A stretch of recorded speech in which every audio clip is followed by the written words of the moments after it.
Dans la première partie, on a pu voir que la Bible contenait une histoire bouleversante. Une histoire que Dieu résume dans 3 versets de son livre. Tout d'abord, Dieu créa toutes choses belles. Mais on a préféré vivre à notre manière, ce qui a amené un chaos moral. Alors Dieu a envoyé son Fils, afin qu'il meure pour nous et qu'il amène la lumière dans nos vies. Mais, pour être honnête, ça ne s'arrête pas là. Parce que tout ce qu'on peut voir de Dieu ici, c'est une lumière dans les ténèbres. Et c'est ce qu'ont vu la plupart des gens pendant plusieurs siècles. Un faisceau blanc dans une chambre noire, en apparence froid et sans merci. Et seules quelques personnes, appelées prophètes, y ont discerné quelque chose de complètement différent. Ils y voyaient un élément glorieux, une réalité que personne d'autre ne pouvait voir, jusqu'à ce que Jésus arrive sur le devant de la scène. Et ce que Jésus-Christ a fait résout le mystère de l'Ancien Testament et nous donne la solution, la réponse complète que Dieu voulait.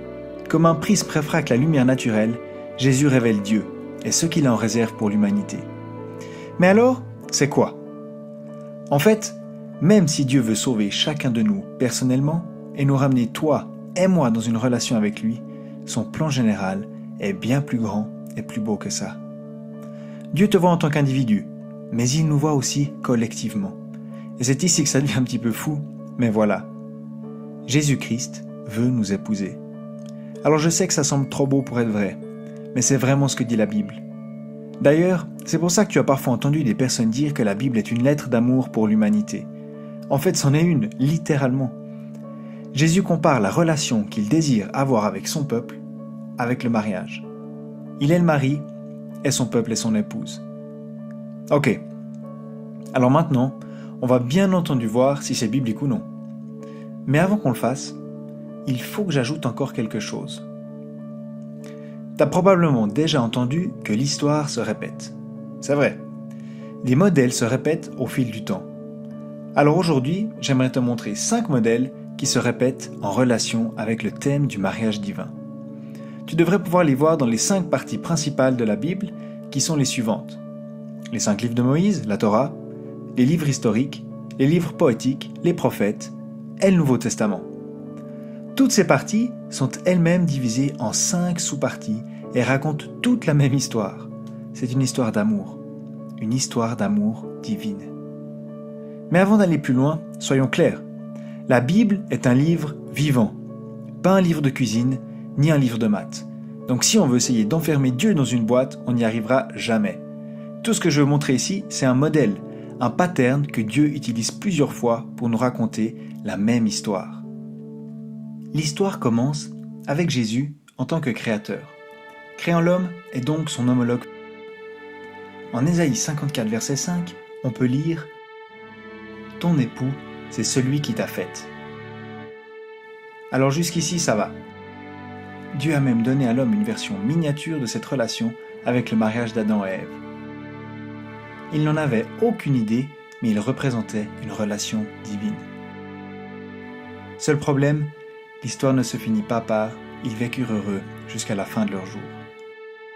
Tu te souviens de ce qu'exprime le verset 2 de Genèse 1 ? Le chaos. L'humanité a tourné le dos à Dieu et s'est faite emprisonner. Mais Dieu est un sauveur. Il a aimé sa femme infidèle et l'a sortie de cette situation. Jérémie 31 au verset 32 dit « Je les ai pris par la main pour les faire sortir du pays d'Égypte. Ils ont rompu mon alliance, quoique je les ai épousés, dit l'Éternel. » Donc Dieu a sauvé sa femme. Mais après la mission de sauvetage, Dieu veut prévenir tout nouvel éloignement et conduit son épouse dans une relation plus profonde avec lui. Ésaïe 62 verset 5 dit « Tout comme la fiancée fait la joie de son fiancé, tu feras la joie de ton Dieu. » Au Cantique des Cantiques 4 verset 9, « Tu as volé mon cœur, ma sœur, ma chérie, tu as volé mon cœur grâce à un seul de tes regards. » En Jean 3 verset 29, Jean le baptiseur peut dire à propos de Jésus « Celui qui a l'épouse est l'époux. » Mais même là, elle ne lui fait pas confiance. Et elle continue de se débrouiller seule pendant qu'il continue à l'aimer inconditionnellement. Dieu parle au cœur des hommes.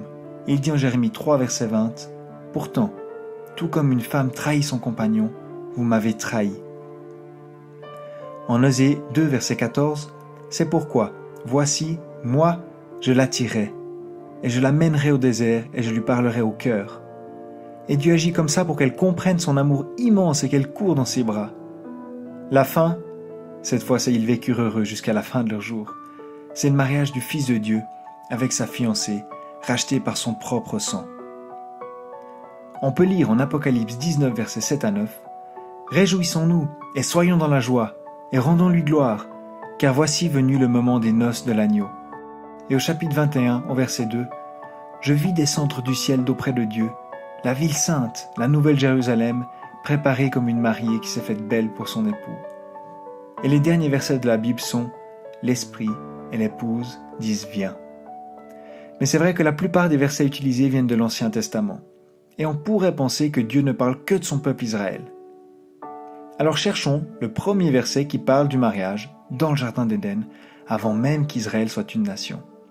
On lit en Genèse 2, 24, « C'est pourquoi l'homme quittera son père et sa mère et s'attachera à sa femme, et ne seront qu'un. » Alors, si ce sujet est si important, on devrait sûrement trouver une explication claire et limpide dans le livre des réponses de Dieu. Alors cherchons dans le Nouveau Testament. On peut lire en Éphésiens 5, verset 31, « C'est pourquoi l'homme quittera son père et sa mère et s'attachera à sa femme, et ne seront qu'un. » Ce mystère est grand, et je dis cela par rapport à Christ et à l'Église. Tu vois comme la Bible est claire comme de l'eau de roche? On a déjà la première partie du puzzle.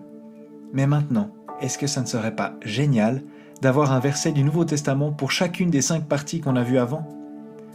On aurait besoin d'un verset qui dit que Jésus a sauvé l'épouse ou l'Église. Et Éphésiens 5 dit exactement ça, que Christ a aimé l'Église et qu'il s'est livré lui-même pour elle.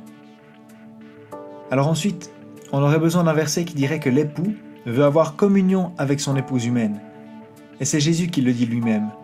Il dit, aussi longtemps qu'ils ont l'époux avec eux, ils, les croyants, ne peuvent pas jeûner. Il veut dire par là, pourquoi est-ce que l'épouse et l'époux ne profiteraient-ils pas lorsqu'ils sont ensemble? Mais on peut aussi déduire de ce verset qu'il y aurait un moment où ça ne serait pas le cas. Et c'est exactement notre 4e partie, où l'épouse attend pour finalement épouser son fiancé. C'est la période de la grâce dans laquelle nous sommes actuellement. Paul dit en 2 Corinthiens 11, verset 2, « En effet, je suis jaloux de vous, de la jalousie de Dieu, parce que je vous ai fiancé à un seul époux pour vous présenter à Christ comme une vierge pure. » Et la dernière partie, on l'a déjà vue. C'est littéralement les derniers versets de la Bible qui disent « L'Esprit et l'épouse disent viens. » Waouh! Je veux dire, c'est énorme. Quand j'ai découvert ça dans la Bible, ça m'a bouleversé et ça a vraiment changé ma vie. Jésus nous aime tous comme son épouse. Imagine, le Créateur de l'univers t'aime comme son épouse. C'est indescriptible. Ça devrait vraiment nous amener à le louer et nous donner l'assurance que rien n'arrivera à son épouse sans qu'il soit au courant et qu'il l'aide de toutes les manières possibles. Quel Dieu incroyable nous avons! Et je me réjouis déjà de parler de ces 5 modèles dans la partie principale de la Bible.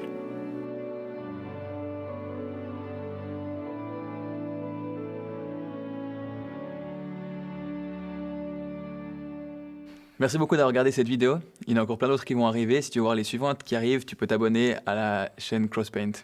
En fait, notre but chez CrossPaint, c'est de réveiller les affections pour Jésus. Puis on est convaincu qu'il y a seul le Saint-Esprit et puis la parole, la Bible, qui peuvent l'accomplir. Alors ce qu'on essaie de faire, c'est d'expliquer le message de la Bible très simplement. Et puis entre-temps, on profite d'un bon café. Si tu veux nous aider ou creuser un peu plus profondément, tu peux visiter le site crosspaint.tv. Et d'ici là, on te dit bonne journée. Ciao!